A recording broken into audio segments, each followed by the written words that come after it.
I don't know if I said this last week. I think I did. That I finally got to wear jeans for the first time. Oh yeah, I've been wearing jeans for like 3 days straight, and it's awesome. Yeah, I'm excited about it. Summer is over. What an old man thing to say! Like, finally getting my good pants on. Yeah, I'm excited about this change in weather. Unfortunately, that's mostly in my area due to an incoming hurricane towards Florida. So hopefully that won't be an issue for everybody down there. But yeah, I only heard about that hurricane late last night. Is it already land? Is it on the land, working its way across? I don't think so. I think it's still in the Gulf, but it sounds like it might potentially be one of the bad ones. So let's see. I'm going to open up the weather app right now because I hadn't heard much about it. But yeah, I just drove. Guys, thank you. You guys let me move the episode over because I went to Carolina Shoes annual sales meeting, which they had at a Catskill-style cabin resort, which is fairly large, right on a dammed up lake. So there's river or lakefront everywhere around the property. It was really cool. I got in late though, because for me it was a 6 or 7 hour drive. And I was just telling you guys, I thought I was going to hang out, say hi to everybody, turn around and drive right back, but that wasn't the case. So I drove back late last night, got in too late to do the show, but it was a fun time. But I did get to see Paul and John Graz. So John Graz, nobody knows his name is John, by the way. Everyone thinks his whole name is just Graz, like Madonna. He just has one name.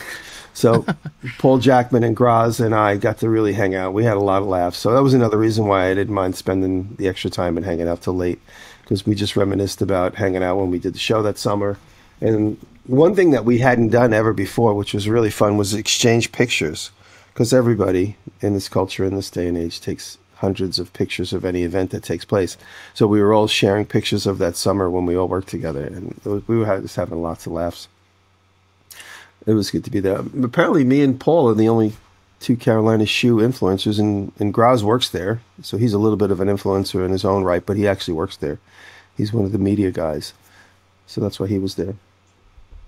But it was a nice time. We got to see the lineup, sat in the sales meeting. One by one, they held up new shoes and boots that they were going to introduce. They were all sales samples, so they have a hole punched through the bottom so they don't make it into the regular lineup. There's still the ability to make slight changes, but they all look like brand new finished shoes. Just the samples are nearly perfect. And I've been working a little bit for this lineup called what is it? Phantom Rider, which is a offshoot of Double H boots. So the Phantom Rider lineup was especially for me to see because I'm going to be doing some more work with them. I have a video coming up. I'm going to make a saddlebag for them in 2 videos. Saddlebags like that would be on a horse or a motorcycle with all tool leather and stuff. So like going to something like that, it's not for you, it's not about negotiating or like you've already got the work. It's just getting to know the people, socializing. Or like, yeah, okay. Strictly just socializing, hanging out, seeing the lineup to inspire my next few videos, and also Paul looking at stuff. We had a little brainstorm session about upcoming marketing concepts for the videos that we could make. It was fun. It was really cool. It was nice. It was nice to hang around with all they're all regional salespeople, so everybody you talk to handles this or that. And I got to hang out with the guy that handles New York. But one by one, they all remind you, like, I love when you did this. And I'm like, I got to think about it, like, oh, I made that? Yeah, I did make that. And there's so many videos I forgot that I made. I've been doing work with Carolina for a while now. Do you have a disconnect with your relationship to the pieces after making 1,000? A little bit, yeah. A little bit. And one guy came up to me and goes, I love that boat you made. I'm like, oh, yeah. And I'm thinking to myself, but that was for Filson. I'm thinking, I made a boat for Filson. I go, oh, yeah, the canoe. He goes, no, you made like a rowboat. And I'm like, oh, yeah, I made a rowboat. Oh, yeah, and that was for Carolina. I had to remind myself. That's funny. You know. So that's my deal. And then I'm going to be working on the next episode of the house video. It's going to be my next, it'll be episode, I think, 7. I'm going to work on the next few phases of what's going on there and discuss. I have a couple of new sponsors for the series. So I'm going to talk about 3 new sponsors that I have on the series. They're all home building stuff. It's going to be exciting. Yeah, and that's where I'm at. And how's the siding coming on the barn? Oh, I forgot all about that whole week. Yeah, they were here all week. I had David, the Mexican carpenter, which is his branding. No letters. That's his branding. David, the Mexican carpenter. That's his own branding. That's what it says in his logo. I like how you have to qualify that, so it didn't sound like you're just being a racist. Yeah, I know, because somebody's like, racist much in my comments. I'm like, that's his branding. That's what he calls himself. And so David, he goes, why can't he just be David the carpenter? I'm like, he is, but this is what he wants to call himself. I had a conversation in one of my conversations in the chat. David came with his crew, and for LP Siding, David and Kyle from RR Builders represents LP Siding. They both are field representatives for LP, and LP provided the siding. David came, and I paid him and his team to install, and then Kyle came on the working for LP, and they shot about 15 different reels and snippets and information drops and all reels. It seems that whole business isn't really YouTube videos anymore. It's all reels. Well, I guess that's reels and shorts and TikToks. It's all about 1 minute pieces. It was interesting to see a big giant national brand like the LP Siding, which is probably a subsidiary of some other giant company, really focused on just making reels. There's just a couple of marketing people there. Wasn't complicated. They had a couple of cameras. They had the Osmo Pocket and a Sony point and shoot, and they shot a bunch of different reels. And they had a little script for mostly all of them, just at least an idea. And also lots of tidbits of important information that they wanted to get out there. So David was here for a week. Kyle only came for 1 day. But that 1 day was the day that I had to leave. So I hung out with him as long as I possibly could. I left here at 3 o'clock. And we had a really, really nice day. And the building looks phenomenal. I'll send you guys some pictures. Next is the landscaping. We're going to do all the outlets. I'm working with a company, a new company, electrical company. They're going to provide all the outlets and switch covers and stuff. So that'll be in the barn update, which will probably be November. I'll do a video for the barn update, which will include the siding. In the meantime, I'm doing some shorts and reels and stuff. But yeah, I'm very grateful to David and Kyle for coming out here, and I'm glad because they did the other barn. Kyle built the barn to some end, and then David took it over and finished it. So the original TV show barn. So now I have these two beautiful barns right beside each other, and I couldn't be more grateful. It's up to me to maintain them and give them the respect they deserve for the community, for those guys. I always think about creating shorts and reels, and every once in a while I'll try to take a previous video or a video that I just done and turn it into a short and reel. And to me, it feels like, nope, you just shortened a video. You need to write a short or a reel. You need to write a short form video. And my mind doesn't think like that. When you approach the short form video, is it just for that, or are you pulling from something bigger?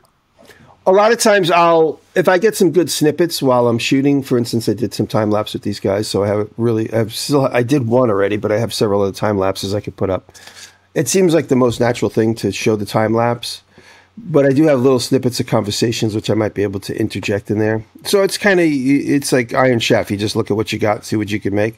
But I am making a reel for the cabinet that I finished with the 48 drawers. I'm going to make a reel to highlight Type Bond because I have a new relationship with Type Bond.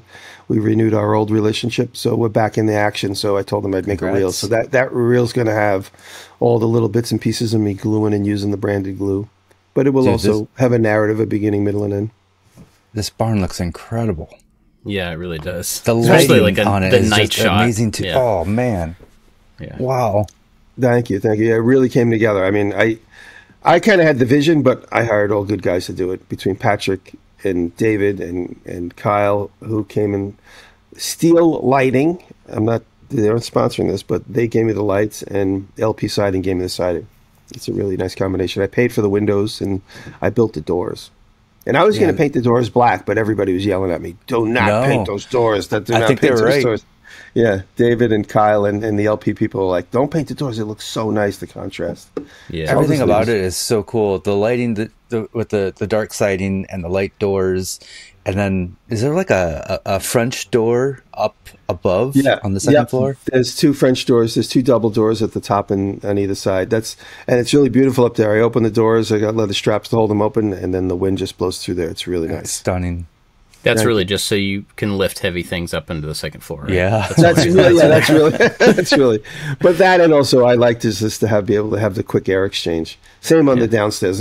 Now, going forward, I did these 2 buildings. I designed these 2 buildings with help from everybody in the community. But the idea to have the wind blow through them was always really important to me.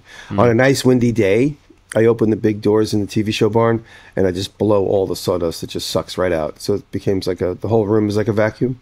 So I just kick up all the dust that's under the machines, everything with a leaf blower, and it all works its way right through the building, which is great. I'm in a little bit of a jet stream here in the fall and in the spring. There's always lots of wind. So I'll be like, oh, it's a windy day. It's a perfect day to blow out the shop. Open the doors and just kick it all out. Then it just goes into the yard and goes back to nature. It's mostly wood dust.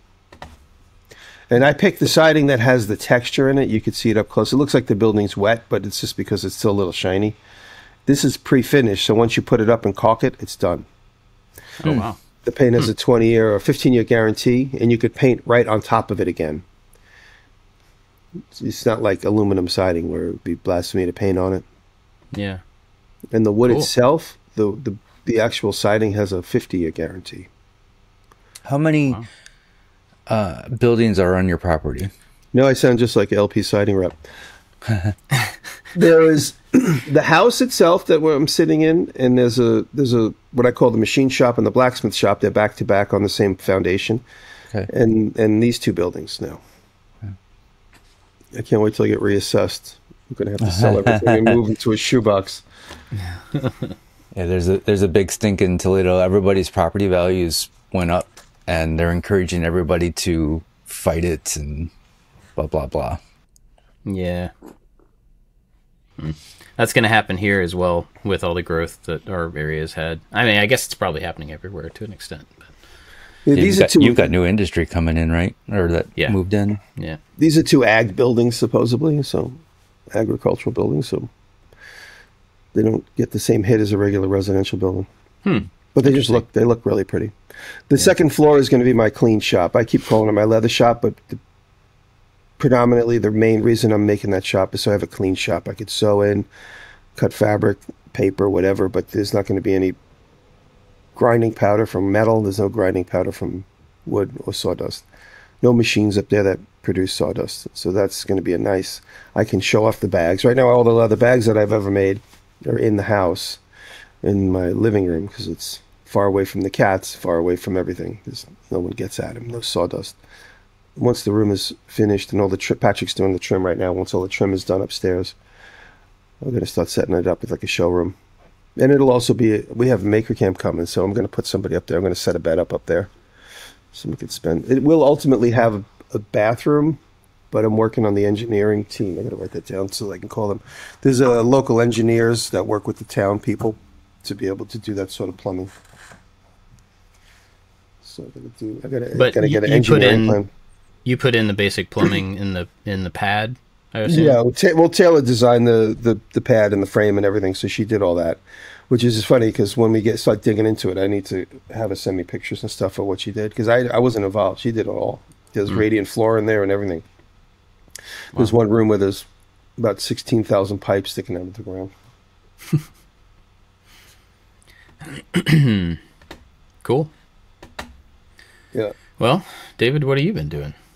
So working on 2 videos. I just finished up the bed video, shot the final shots last night, and that should be out any day.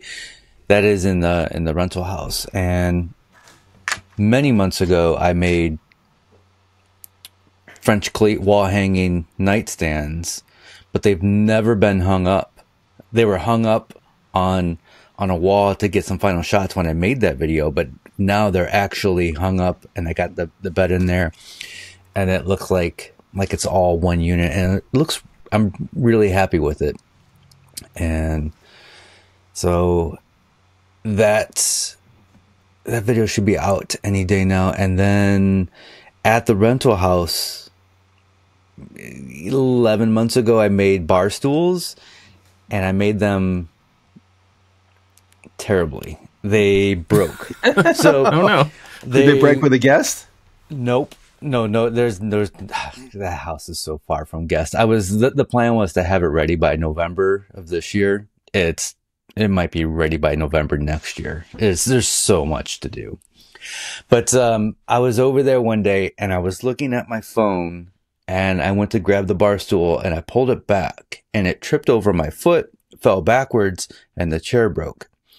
And I thought, oh, stop looking at your phone, moron. And then months later, I repaired it. And then months later, I did the same thing on the other chair. And I'm like, okay, if it happens twice, it's a bad design. So it was a little top heavy. And then the back had this like butt crack hider, and it's at an angle. And so when the chair falls, that angle hits first and then snaps the chair. So it's a bad design. And so in this video, I take the chairs. I'm like, we add a little bit more weight to the bottom, and then redo the tops, which is all power carved. So now it's the shape of your butt, and it was My power butt? carved. Yeah, your butt. Yeah, I had. Yeah, you sent me the 3D scan. Yeah. Yeah. I didn't know what you were going to use that for, but I'm glad it was helpful. Yeah. Man, power carving is so fun, and it's so satisfying. I got the it's an Arbortech product. It's not the turbo plane. I think it's called a turbo scraper. So it uses like this little carbide scraper instead, and it just takes it's less aggressive than the turbo plane, and it's just feathers of wood just fly off, and you have a lot of control with it. I know I sound like an ad for Arbortech, but I paid for this thing, and it was just so fun. I need to do more power carving. I've never seen this thing. I think it's fairly new. They put out a promo video months ago, and I like instantly bought it. I'm like, oh Yeah, it came out in January. that. January. Yeah. So a year ago, 10 months ago. Have you used one, Jimmy? Yeah, they sent me one. I've been playing with it. It's fun. Yeah. I forget what I did. I did something where I used a lot of the carver. I got to look through my videos. I did something recently where I was playing with it. Oh, I did that. The stool for Phantom Rider. I did that carved sort of Maloof inspired stool where the whole thing was carved with those tools. Yeah, if you use the turbo plane, it can be very aggressive, and you can do like big chunks. But this scraper is just it's like taking a card scraper, but really fast to it. Much more controllable. Much more control. Yeah. Interesting. I haven't done any kind of work that, like looking at their website right now for that page, just the type of sculpting and the type of wood-based, I don't know the word I'm looking for. It's woodworking that's not flat. Right. I guess. Yeah. I have not done anything like that in a really long time. And it hadn't dawned on me that I haven't done anything like that until I saw these pictures. And I'm like, huh. Like, I kind of miss... I've never done a whole lot of that type of stuff anyway, but I kind of miss that type of... I don't know. I guess it's sculpting. It's like a subtractive method of making something. Yeah. Yeah. Interesting. It would be very therapeutic for you, Bob, to do something like that. Because you're so additive to take stuff away. You should experiment. Yeah, I think it's funny because the stuff like this, looking at like there's like a wonky spoon on there that somebody carved, this like curved spoon, and there's a candy dish that's, you know, that type of thing is not that the output of something like this is not the thing that I naturally want to create.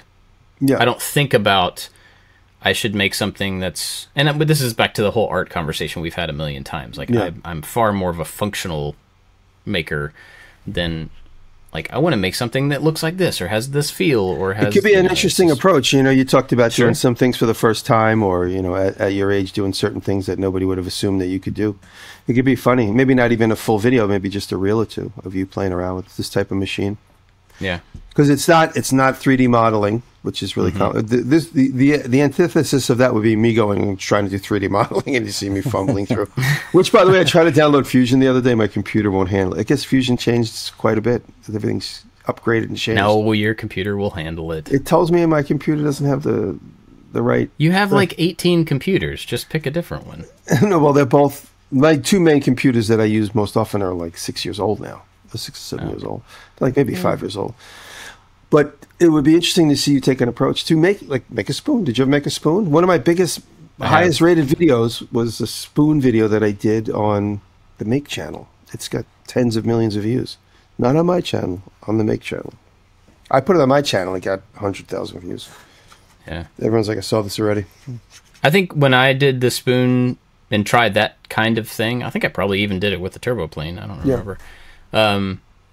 Most of the response was like, this is not your thing. It was that sentiment of, I mean, like, I don't mean people are mean about it, but just like, oh, this is not really why we watch you for this type of thing, which is fair enough, But I don't know, maybe I'll come up with something. I really like the idea of, both of you all have done this, of making a piece of furniture out of more dimensional things and then sculpting that down to something that's how I did less, that. Cool. Yeah, that's cool. It isn't how I think. I think in flat lines and 90-degree, 45-degree angles. I don't think too much in curved or textured pieces. And I want to do more of that, but when I go to sketch something up, it's not what comes out of me. And it's just because I don't do it enough. Yeah. I think the one time that I've used that, when you said that made me think of this. I made that guitar, the semi-hollow body guitar, and the top of it it's not an arch top, but it's not a flat top. It's a sculpted top. And so I routed, I had stacked router templates to route like levels to it to get the general shape. And then I went back, I think, with the turboplane and smoothed out in between those. But I still ended up trying to get a really smooth curved top rather than like a sculpted top. You know what I mean? Yeah. But that was the quickest way to get down to that. But I think that might be an interesting thing to, like you're saying, you think of something, build something in flat faces, straight lines, and then and build it that way on purpose, and then go back and try to find something else inside of that. Right. That's not those shapes. That would be an interesting. I'm reading the problem I have, I know I would have, because I already do this, is trying to solve that before I build it. I would try to see the shape that I'm going to get to before I, start with the squared off one or whatever. But anyway. I'm reading this David Lynch book. It's called Catching the Big Fish.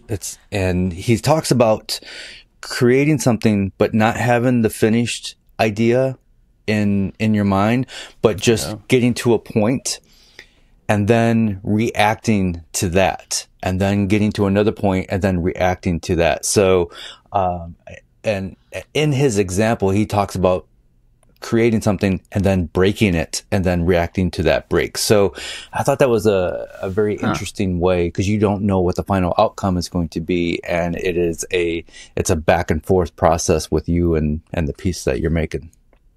Yeah, that's interesting. And it would be interesting there to take that break, whatever that whether it's a physical break or something, and give that break to somebody else to do. Because I would break things in a way that I can deal with. You know what I mean? Right. But it would be interesting to let somebody else come in and cause chaos within your design and then react to that chaos. We almost did that 8 years ago. Do you remember the boxes that we made? We were the only one that got to the end of point A and sent it off. You sent me a box that you made, and then I never finished it. I forgot. Do you remember this, guys? Yeah. We were supposed to do like a round robin. We never did it. Yeah, it never happened. Yeah. Oh well.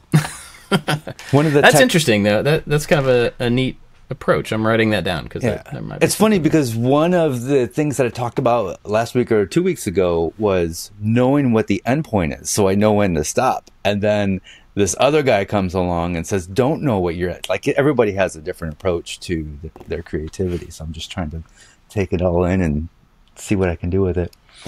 One of the techniques that I used for the power carving the seat was drilling a bunch of holes at a stopped depth, so I would know when to stop carving. That's a classic way that they do canoes. If you ever see a dugout canoe, they build the shape, the exterior shape, so they know exactly what the outside looks like, and then you hammer a bunch of copper nails, and then you carve from the inside. And when you hit the tip of the copper nails, you know you're at the thickness. Interesting. That's cool. Huh. Yeah, but drilling is definitely a way you see a lot of the stone guys do it. Interesting. That's You know, I feel like that could be used in a lot of different things. Yeah, copper nails keep they don't damage the tools when you get near them, and they also don't rust. Because you brought up Bob the different layers for the router templates that you did, and you could, you know, at your deepest point you have a hole that's a ½ inch deep, and then your lightest point you have a hole that's a 1/4 inch deep, and you just combine the two. Yeah, interesting. That's an interesting approach. It's like layers on a CNC, depth of cut. It's a really smart way of doing it. When I did that guitar, it was interesting because I cut those templates on the laser, and so they were, you know, 1/4 inch MDF router templates with different profiles that would stack up on top of each other, but they had to be centered over the same point. And so when I cut them, I cut a key shape that was like a kind of a cross shape out of the middle of all of the templates. And then when I had my guitar blank, I glued that key onto the top of the block. And so every one of these templates dropped on to kind of a keyed location, but they had a different outside, so I could cut down to them. It's similar to if you did that on the CNC, you would just have, you know, you'd be locking all the material in one place and cutting all those different layers on top of it. But I had a point to explaining that. Now I don't remember what it was, so it's okay. You just made me think of part of me wanted to do this seat on the CNC, but I'm not good, or I've never attempted that curvy butt shape style drawing in Fusion 360, but I could have done the various depths so on the CNC, and then use the power carving to just kind of blend everything together. I might do that. That might be a good technique in the future. Yeah, or just make like a pixelated butt shape, so it's just like a blocky a little Minecraft butt. Yeah, Minecraft butt. Anyway, let's see. So what have I been doing? I have been not filming. This last week I have been almost entirely, well, after last week I finished up working on the Gia, so I was out there for a couple more days doing more body work. I got all of the new panels welded in on the front of the car, which is cool. On the outside, there are some interior structural panels that I have not done yet, but you couldn't see them in the video anyway, so I didn't think it was worth trying to force that. But I did get a lot done. It was really interesting because I don't remember where I was at when we talked last week, but it was really frustrating to me to try to put a time constraint on myself and get that amount of metal work put in, you know, like cutting this. It was basically the entire front of the car, and I had to do it in sections. So I cut a big section, put it in, and I didn't cut it well enough, and so there were gaps, and I ended up basically, I had the car body and the patch panel. There was a gap across that, so I ended up cutting out space around that whole seam between those two things and putting in new panels. So I created a bunch more work for myself just because I didn't have the panels fitting well enough to begin with. And so it was really frustrating because I had to do way more welding and way more cutting and way more shaping and way more grinding than I would have had to do if I had spent that time up front to really get those panels to fit well together. So I basically, the last 2 days was like, I'm turning off the cameras, I'm going to buckle down and just focus on a piece at a time and get it done. And it was really cool that I actually got it done. The thing that was really frustrating or irritating to me about it was that I had to turn the cameras off to be able to be that productive. Yeah. And with what we do, like that's a weird conundrum to find yourself in. I'll tell you, when I find myself in that moment where the cameras are really competing with what I'm trying to do, I'll just set up a time lapse. This way I got something. If there's going to be some changes taking place, you'll see it ultimately. And then this way it's not boring to the viewer, you hope. And it's also not boring to you because you're not running back and forth. You can focus on the work and you know something's getting grabbed. You have something to look at. I kind of addressed it in the video. I like turned to the camera and explained, like, this is where I'm at. This is all the stuff I just said. Now I'm just gonna turn off the cameras and get it done. and so the rest of the video is pretty short because there's this huge, like, 2 days worth of work that just. I have little time lapses running, but basically, you know, you're skipping over a huge amount of work. Just, but all that to say, I got to the end of the week and could step back and be like, yes, there's new metal there. Still have grinding to do. There's probably still a little bit of, like, finesse. That's my least favorite genre of music. New metal. New metal. Yeah. Barf. Yeah, so I made some progress there, but because of that, being like underneath the car with a weird angle, you know, my neck's all twisted and stuff all last week. I this week have basically just been designing and cleaning here, even though I need to start shooting. I have been kind of taking advantage of the, you know, just the opportunity to work on some design stuff that I need to do and start going through all the stuff that's been in my office. And I know it doesn't look like it, but it actually is a lot better. I was going to ask if you've made any progress. I have made progress. And it's one of those situations where the office won't look good until it's completely done. Mm-hmm. You know what I mean? There's still going to be stuff on the floor, but it is way better than it was. Any more recordings? No, not yet. But part of this is, like I mentioned, is trying to create a space to be able to do that. So we're getting there, which is really cool. Another thing one of the design things I've been working on is, so we talked about the my spray can storage thing around the pole. That looked really cool. You did that all week. And that has gotten a really good response from people, and I had a lot of people say, this is your product. This is the thing you've been talking about. Like, you know, you should turn this into something that people can buy or make or whatever. And I got enough of that I was like, really? It seems like a very weird use case. Not the spray can thing, but the storage around a pole, which is called a lolly column, apparently. And so I did a little Instagram thing last week asking people, just curious, do you have these poles in your house? I do. Apparently a lot of people do. And even like the end of the poll, I think it was 30% yes, but still that 30% is way more than I was expecting. I don't know, I just didn't expect it to be a common enough thing, but I guess it's, you know, in most basements and a lot of barns and stuff like that.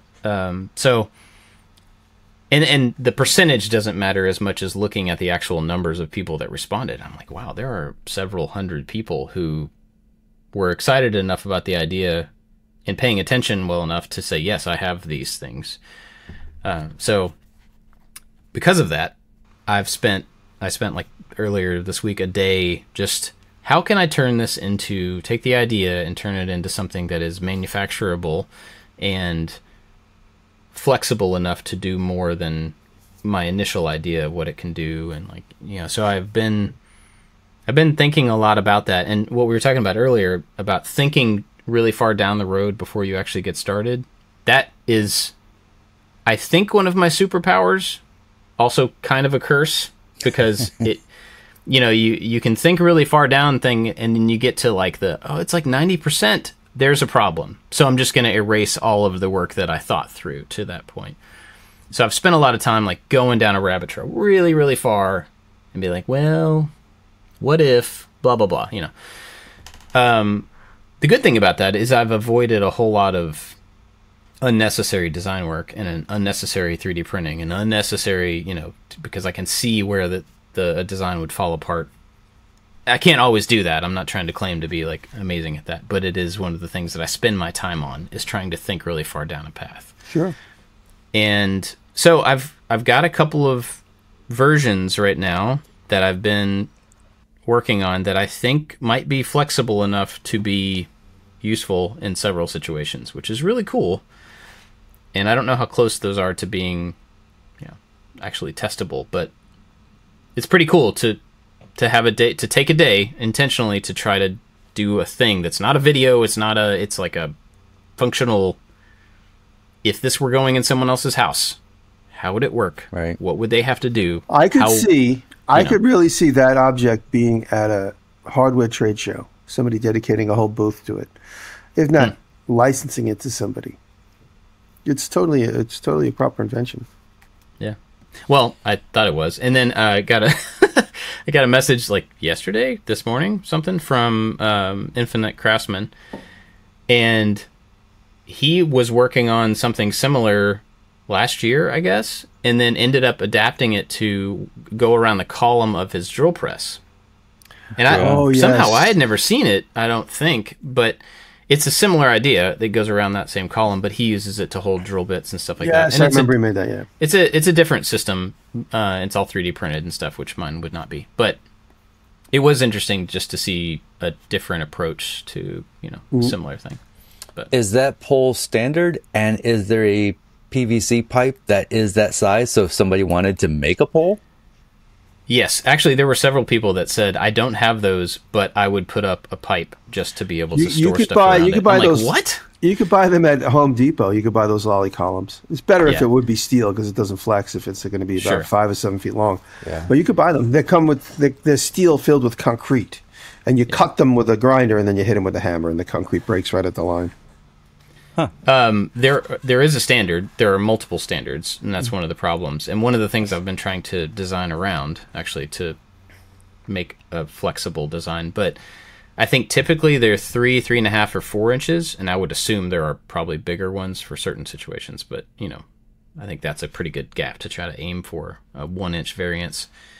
And because it's wrapping around a cylinder, I started down a couple of paths that would be flexible, but then would end up causing problems. But I think I have an idea now that will actually allow it to fit on any of those sizes, which is pretty cool. So, nice.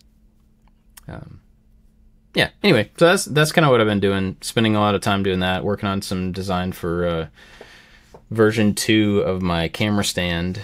I think I'm actually going to do a second video about the camera stand. Yeah, which is something I don't think I've ever done. Yeah. But that thing is awesome, and it's 90% awesome. Mm-hmm. And so I was like, I gotta make it 100% awesome. I gotta go a little bit further with it, And so I'm working on some upgrades for that, and which is cool because I can actually keep the one that I have and take one of them to the farm and then have one here, which is pretty cool. Because when I was working on the Gia, it would have been really handy to have that out there to be able to take the camera and move it all the way up and down and get those angles, because I was dealing with tripods again, and it was a huge pain. So my sliding crosscut table that I made, I want to do a second version of that, because in the comments people had amazing ideas, and I'm like, oh, that would have simplified the thing. Also, every spring and fall I have to adjust mine. My floor in my garage moves quite a bit, really? And it moves above the table saw one part of the season, moves below the table saw another part of the season, and getting that height perfect is really difficult on the one I have now. So I would love to do another video of like version 2, even better, maybe even cheaper. That first video did so well that I think it would be worth doing another video on it. So that's really interesting. Your floor moves that way because the two pieces don't move the same amount? Like the table saw and the... Yeah, so my garage, it's not that old. Apparently it was only 10 years old when we moved in, but I think it was built very badly. It's like a pitcher's mound in the middle, right on the table saw. It's like a pitcher's mound, and the worst grade is just to the left of it where the sliding crosscut is, and it drops down probably 2 inches within like 5 feet. It's really bad. That's a lot. I'm used to it now, but when somebody walks in there, it's kind of disorienting because the ground is so bad. My biggest regret when I moved in and did the renovations was not leveling the floor. I wish I would have done that. I suppose I still could, but the sliding door, the garage door is the tracks have been clipped. The garage door is bolted down, so there's only the standard door that you can get through. And so it would be so much work to move everything out of there, level the floor, move everything back. I don't know if it can only be done half at a time. And then the other issue is the ceiling to floor at most points is 8 foot 1 inches. Moving a sheet of plywood in and out of the shop is so difficult, and I'm always scraping the ceiling with it. Interesting. Okay, hear me out. Yeah. You could, instead of leveling the lower parts up, you get the power carver, and you just go into that mound in the middle, and you just start shaving it down until you get a flat floor. What is it? Is it wood? Is that why it's going up and down? It's It can't be the earth. It's cement. It's swelling with the cold? Like, Yes. Yeah. And it's enough to throw the whole thing out of alignment. It's so bad. Like, I'm not sure what they were thinking, because is it frost? Is it frost heave? I don't know. I have no idea. Maybe the whole building's moving. I'm not sure. It's a garage, so if you parked a car there in the wintertime, all that snow and water would drip off and not drain out of the garage. It would drain towards the back of the garage. It's so bad. I'm not sure what they were thinking. Weird. Well, I don't know. Not sure what to tell you on that one. Yeah. Guess you'll have to tear it down and build another one. I need more sponsorships. Speaking of sponsorships, yeah. What a segue. So you took on 2 videos this last week. Yeah. Give us the deal. So Jimmy couldn't record on Wednesday and said, hey, can we record on Thursday instead? I'm like, I'm not sure if I can. I am in video. I just a lot. I had to do 2 videos this week because I took on a last minute sponsorship that they needed before the end of the month, and I wasn't prepared for this, but I could use the money.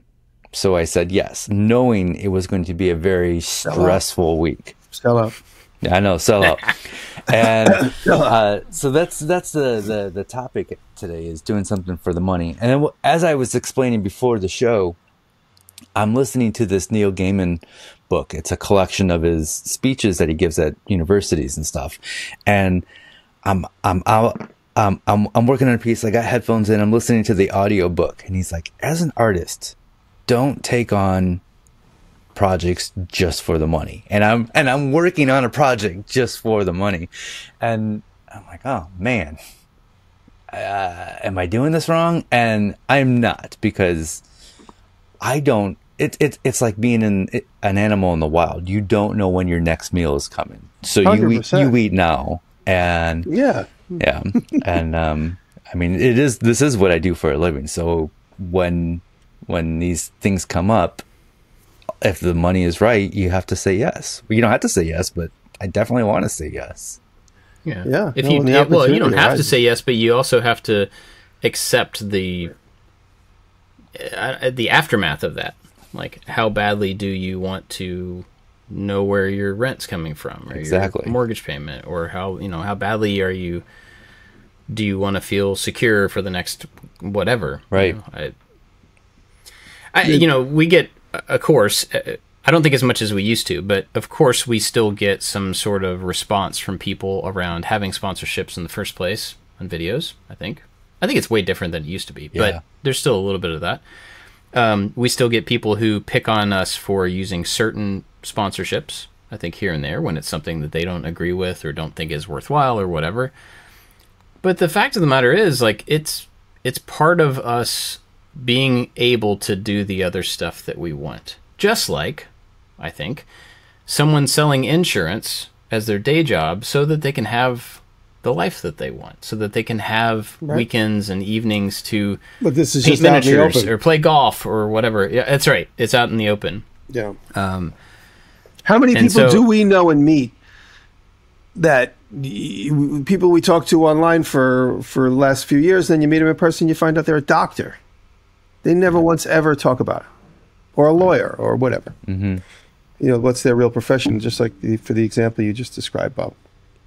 And, you know, we could have the conversation around people's distaste for ads or stuff, or the whole sellout idea. But I think it's way more interesting to actually talk about our own, the internal part of it. So, David, you are an artist. I still don't see myself that way. So I think we have, like, that's the different perspective there on personal investment in the thing that we're creating or something. I don't know how we would say it. But have you ever actually felt like you are changing, or you're, I don't know what the word is, because of money coming in towards a video? Has that actually made an effect on what you were going to create in the first place? Has it really made a change to the core thing that you, not details, I'm not talking about like color scheme or, you know. Right. Has it really changed what you were going to do in the first place? I don't think so. Like you know, the sponsorship part of it doesn't really dictate what I'm going to make or how I'm going to make it. I just need to talk about their product, you know, for 60 seconds. Most of the time, nearly every sponsorship that I do has nothing to do with the project, and I get to do and they don't care what I'm going to make. You know, of course, there have been times in the past where it's a tool company or woodworking company, and they want a certain thing, and sometimes that is still good because now you're designing around somebody else's parameters, and that's a challenge in itself. But, or I should say, in addition to, a lot of times I would not even make the thing if it wasn't for the sponsorship. I need the pressure coming in that's I can do a really the thing. Great point. Yeah. Yeah. So when people say, "Hey, you sell out," you'd be like, "You thank that sellout because I was never going to make this thing. I was never going to make this thing." Yeah. Yeah, if I didn't that's a really good point. If I didn't get sponsorships, I wouldn't be able to do this for a living. I wouldn't be able to make all the things that I make and get better as a craftsperson and release these videos out into the wild for people to enjoy or not enjoy. I mean, I get a lot of hate watchers. I like that. We all do. Yeah. So, man, without the sponsorships, there wouldn't be the art. There was a time before YouTube when do it for the money. Everything I did for the money. I just dilly-dallied and tinkered, coming up with toy ideas in the after hours. But for the money, there was a moment in time after I did the show Hammered in 2007 is when we finished. I was in between, like, do I go back to the toy business? Do I keep trying to sell TV show concepts? And in the meantime, everything I did for the money. I remember there was a local bar right on Avenue B in 4th Street, if anybody's in New York, or Mama's Bar. I became friends with Mama, this big guy that owned the bar. I don't even know his real name. I think his name is Michael, but everyone called him Mama. So I would work for Mama, and I would do anything he needed. And I remember there was a section of the floor, right, where the waitresses would go up and order, that the floor was soft. So he's like, "Can you strengthen this floor up?" I don't know, everything because it feels like sponge. And that was, every time I think of somebody saying do it for the money, I think of this. So it's like, sure. So I put all my tools on a wheelie cart, and I wheeled myself about 5 blocks up to where his shop was on a open, off hours in the daytime. And I took out my circular saw and I cut out a 5x5 section of the floor, and I peeled it up. And there was another floor with tiles on it. And I cut through that. And then there was another section of tiles on it. I ended up being about 6 inches deep. This place had, because when you walked in, you stepped up. You stepped up because the previous 4 or 5 owners, Wow. this place was like 100 years old. They just cut a floor on top of a floor on top of a floor. And that top floor was all sponge. And then people were stepping on the spongy version of the next floor beneath it. And I cut it all out and they rebuilt the whole floor. And I was like, man, and it was all soaked with stale beer. It was gross. Every piece of wood was soaked and wet from mopping the floor. And all the tiles were like soft and cracked. Those square 12 by 12 tiles you see in like a typical crappy old shop floor.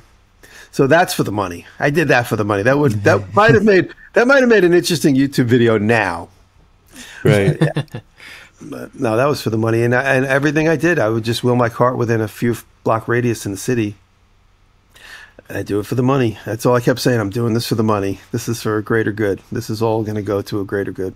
But, I think some of the thing comes in where there's this disassociation between survival and just like making a living and the art, where most people, they do that kind of work. They do work that pays their bills. They do work that is work because they need work for money and money for food and food, And then separately, they may have a passion for music or for art or whatever that they get to do outside of that. And it's always a struggle to fit that stuff in because that stuff doesn't make money for you. We're all in the fortunate position, and a lot of people in this time are in the fortunate position of being able to take those two things, those two parts of your life, and like weave them together. And it's a weird balance of how much of the two of them get to be in any given thing that you create. Mm-hmm. And like you said, it's out front. It's out in front of people, and they see that weaving that we're constantly doing between I had this idea and I want to make this thing and I want to be myself and I want to, but I'm also using those things to pay for my life. And so like how much of the two of those things are mixed together in any given creation that I make? We call it a lifestyle channel. Yeah. I think we tend to, people that we watch for entertainment or listen to for entertainment, or whether it's music, a play, anything that's in the creative thing, when you follow somebody because you like them, you expect more of the same. You have this expectation of them, and you hold them to this thing. And when you expand beyond that expectation, it causes a lot of, there can be some negativity in there. And when you step outside what people expect of you. Yeah. And imagine if the Beatles just made I Want to Hold Your Hand for, 8, 10 albums, but they changed it up every time. The money coming in allows me to expand and grow. And it's still mind blowing to me, with all my self-doubt that I have, that companies believe in me enough to pay me a stupid amount of money at times to talk about their product, and I get to create something that didn't exist before. That blows my mind that somebody believes in me enough to do that. You're one of the lucky ones. Yeah, I agree. Extremely. Yeah, we all are.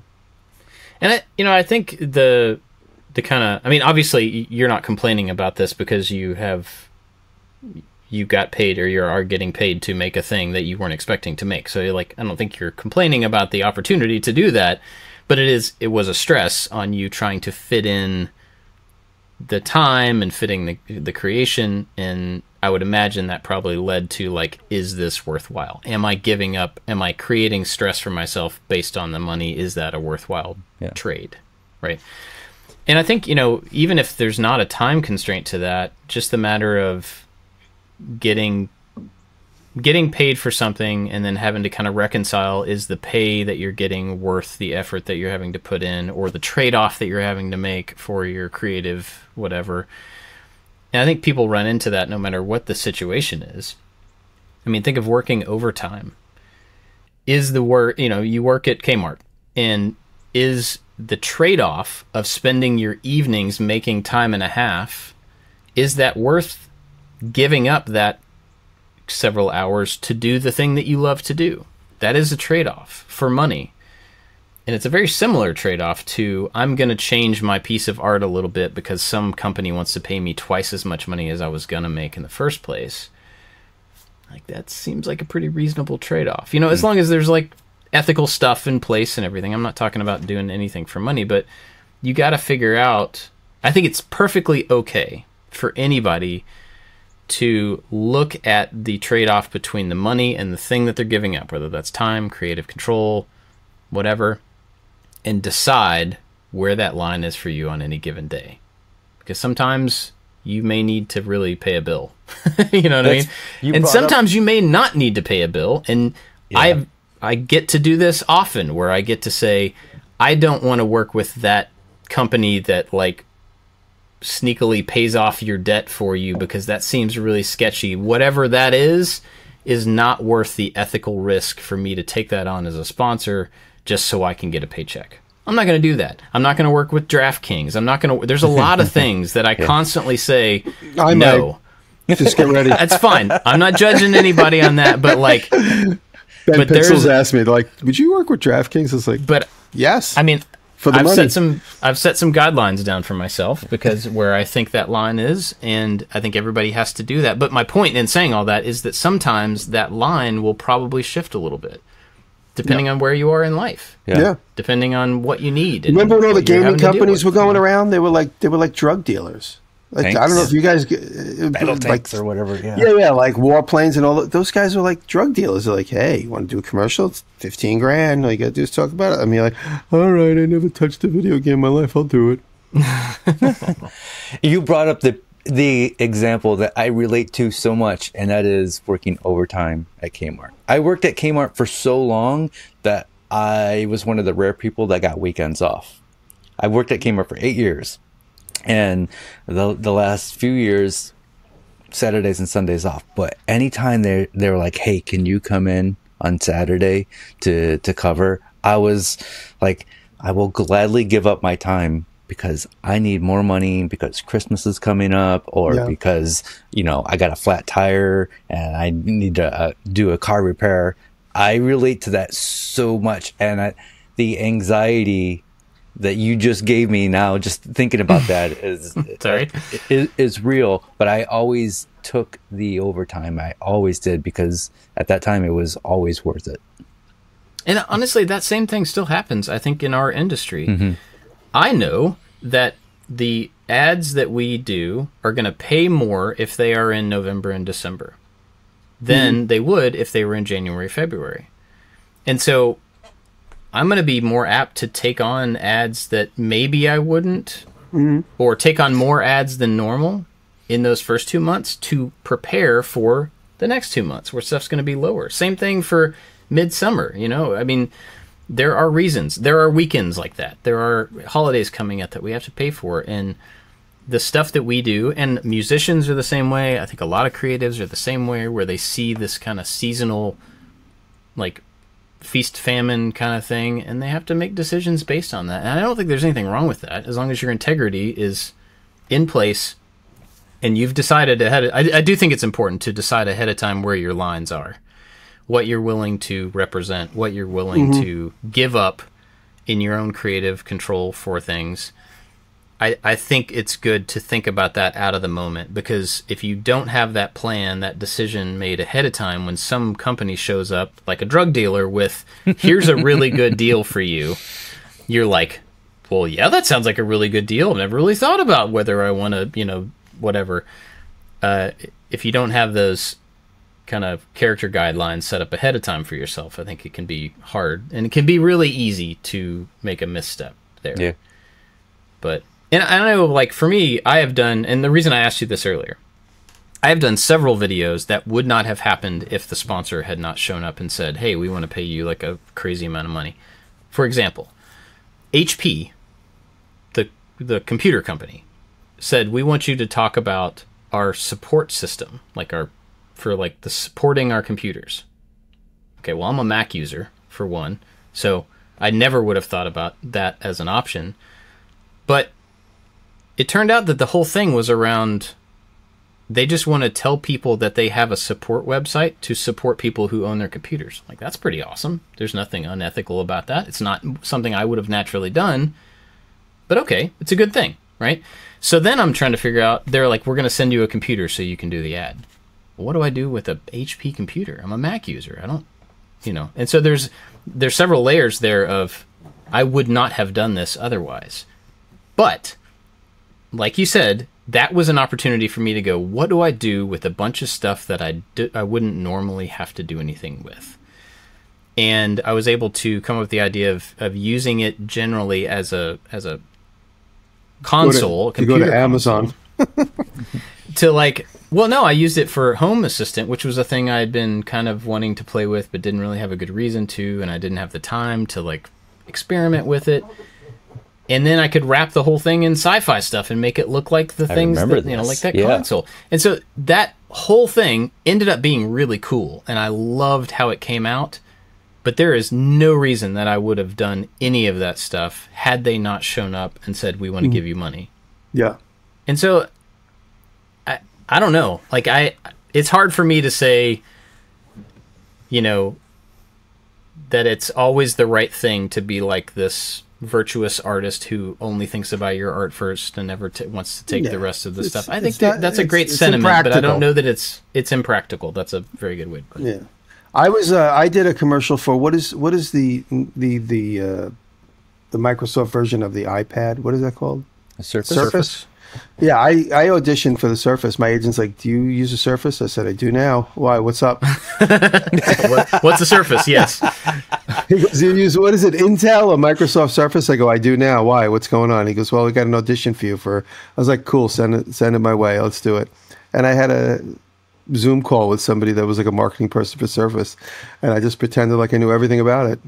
I just Googled some of their previous ads, and it shows like these artists. I use my Surface, but they were always more of a lifestyle, and it just showed them working with it very vaguely versus what they do for a living. And I didn't get the ad. Maybe they saw through my BS. Many years ago, this is probably a good 8 years ago, got a deal with DeWalt, and they basically dropped off a pallet of tools, table saw, circular saw, and in the ad read, I called the reciprocating saw a sawzall, right? That's a common term. And it got past all approvals. Video went live. Somebody from DeWalt said that is not what that tool is called. That is a Milwaukee term. We have to take this video down and re-upload it. Yeah. Oh, Sawzall is a Milwaukee's brand? Yeah, Yeah.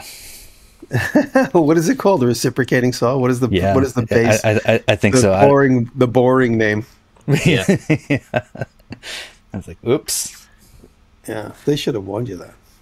Well, it should say on their branding, "This is not a sawzall." To be perfectly honest. Right. Well, I think in general, there should be some sort of a struggle between figuring out like what your line is for taking money and doing work for money and stuff. But I think it's really easy for people outside of any situation to villainize. Sure. You know what I'm saying? Vilify. That's the word I was looking for. Vilify somebody for taking money for work. But I think that's what your job is, and being on display can make it look different than it actually is. I think it's something that far more people are dealing with. It just doesn't look the same when it's not out front. So I don't think it's a big deal, but I do think that I want to point out that I think, for me at least, that character-driven kind of, I've set my guidelines for what I'm willing to give up for money in life is a really good place to just kind of put a stick in the ground. What's the difference between if a well-known gallery reaches out to a sculptor and says, we would like to have a showing 8 months from now, and then that sculptor has to make a bunch of pieces for the show that is going to sell. He's doing it for the money. He's doing it for the money. Yeah. There's also exposure. I guess there's something. So an example would be, and I saw this recently, and I can't remember who the artist was. In the 80s, there was somebody who made a song about Budweiser, I think. Dang it, I can't remember who this was. Somebody can yell at me and say who it is. But imagine you're a famous rock musician, and a beer company comes to you and says, hey, can you write a song, not like, can Budweiser sponsor your album or Budweiser sponsor your tour? Can we pay you a crazy amount of money to write a song about Budweiser and put it on your album? That's a different thing. Like that, I don't know. I mean, being associated with something, and I'm not saying it's a bad thing. It's writing a jingle, essentially. But as an artist, like, there is a different thing there between I'm doing work for hire, for the output is for the company, or the output is for me and it is enabled by the company. Like, I think those are two different things, not necessarily bad things. But whenever I saw that recently, like, I'm like, oh yeah, the 80s were like that. You know, there were a lot of like the few companies were doing a lot of things. There were a lot of Coke inspired, like pop music things happening and stuff like that. So, well, Michael Jackson redid his lyrics for, I think, a Pepsi commercial. That's right. That's what I was thinking of. Not Coke. Yeah, you're right. I remember in the 90s, a commercial came on, I believe it was for a car company, and a Lenny Kravitz song was playing. I believe it was Are You Gonna Go My Way? And my roommate and I had this heated conversation of like, oh yeah, Lenny Kravitz just sold out. And he was like, no, he's getting paid to make his art. And I have a different approach to that these days, but back then I was like, that's a complete sellout. And I sell out every week. What's very funny is I always liked Lenny Kravitz. I liked how he was able to pull in all these different influences and mutate it to what I always thought was a good sound. But I was with a friend from who grew up and was like sort of I don't want to say a flower child, but he's much older than me. But he was from the 60s generation, put it to you that way. Old friend of mine, Jeff, and we were sitting, and Are You Gonna Come My Way came on the radio, and it was just released. This is when the radios would play in the background, right? And you'd hear random songs. And so that came on, and he's like, what is this? I go, oh, this is Lenny Kravitz. He's a very talented musician. He goes, and he's listening, and he goes, I feel very bad for this gentleman. I'm like, why? He goes, he doesn't have an original thought. He goes, this is really horrible. And I'm like, well, this is good. I go, it's inspired by. He goes, no. He doesn't have an original thought. And that was the end of it. I was like, oh, wow. And that's the difference from somebody from that, now he's like in his 70s versus, whenever that song came out 25, 30 years ago. Oh, we were sitting in my shop, and that song came on the radio, and he was just immediately struck. He's like, what is this? I'm like, you like it? It's Lenny Kravitz. He's like, no, I feel very bad for this gentleman. We're just so opinionated about art and anything that's creative. It's made to cause an opinion, and that's just the. There's a better way of saying that, but that's just the life we've chosen. Anything you create is meant to be looked at and judged. That's a whole conversation right there that we're not going to have today because it's time to thank our Patreon supporters. I drank too much coffee. I'll be right back. Big thanks to everybody at Patreon for supporting the show, for making it possible for us to talk about art and money and stuff. We are very grateful for the support. Big thanks to Crabtree Creative, Michael Menegin, Warren Works, Jeff at the New Janky Workshop, Scott at Daddy Yourself DIY, Sean Beckner, Odin Leather Goods, Rich at Lowen Design, Chad's Custom Creations, Chad from Mancrafting, Works by Solo, Albert's Woodworks, and Corey Ward. They're our top supporters, but then there's a whole bunch of other people who are awesome that help us out on all different levels. People like Alex Vitale. Thank you, Alex. Yeah, there's lots of I think people. Bob always picks the person with the most complicated last name. Yeah, maybe. No, there are definitely more complicated ones. Let's see if I can find something more complicated than that. Yeah. There's Shane Dzick. I'm not even going to try this one. DZICEK. Shane, I do not know how to say that. Zikic. Yeah, you probably got it. Anyway, big thanks to Shane and Tori and Gregory and Richard and Ariel. There's a lot of people. So you got to hold up a mirror and tell everybody who you see through the mirror. That's romper room for when I was a kid. Teacher would hold up a mirror and go, I see Billy and Bobby and Jimmy and Kathy. Oh, over the shoulder. Yeah. Well, big thanks to everybody that helps us out. We are grateful. And you all get the after show, no matter how much you support at. So you can go to Patreon, download the link, put it in your podcast player, and you get the after show, which is going to happen right after this show. And if you want to get that, if you want to help the show out, we would appreciate it very much. You can go to patreon.com/makingit and help us out. I also forget constantly to mention the fact that this show is in video on YouTube as well. So and the after show is in video. That's why we all have to have our makeup artists available. Yeah. So if you want to watch video and watch what we're talking about and see my messy office and stuff like that, you can. You can go to the Making It YouTube channel and watch the show there. Cool. We're such visual people. We're always like, look at this thing that we're working on, and we're holding it up to the camera, and 5% watch the video. And people are on the treadmill going, I don't know what it is. I can't. Yeah. Sorry about that. You guys got anything to recommend this week? I got a great video that popped up last night. I watched it all the way through to the very end. Did you guys see this video about GoPro pop up? Nope. It was about the legacy or the rise and fall of GoPro. Yeah, basically. I didn't watch that myself.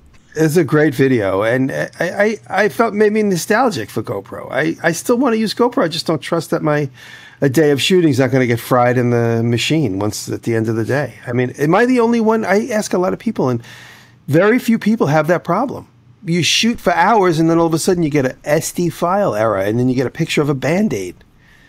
That's never happened in any other brand. I will no longer go near a GoPro because I'm not going to risk shooting all day long and then get a file with a picture of a Band-Aid. I'm like, why? Why did the graphics team put a picture of a Band-Aid in there? Why is that even a possibility of using this tool? Because the files are gone. It's SD error with a picture of a Band-Aid. It should just say your files are FUKD, and that's it. I can't remember what happened. It should be a picture of this. Yeah. Anyway, so you're recommending a video? Is that where we're at? No, it's about the rise and fall of GoPro, and it's interesting from a huge bit. What to me was so cool is the impetus of how he came up with the idea. I still love GoPro. I just hate the fact that it chews up your file. Did that ever happen to either one of you?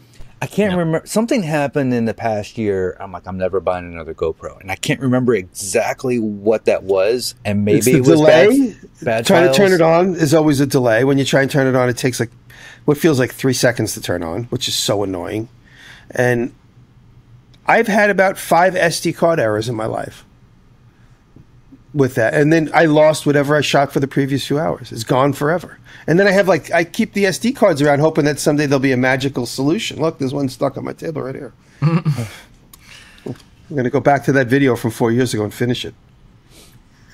I have not owned a GoPro in a very long time, so I haven't had that issue.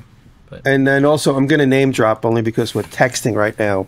I don't mean to drop names, but I'm texting with Devin Stone from Legal Eagle. You know him? Oh, yeah. Yeah. I made the big gavel for Devin years ago, and he's going to be in the area. He's like, hey, I'm going to be around. Can I come pick up the gavel? I said, absolutely. So he's going to swing by on Saturday. He's from D.C. He's got a huge channel. He does the like a lawyer stuff. Well, what's it? He'll evaluate a movie and talk about. I forget what the series is called, but like lawyer reacts to lawyer in movie. Oh, right. Yeah. Interesting.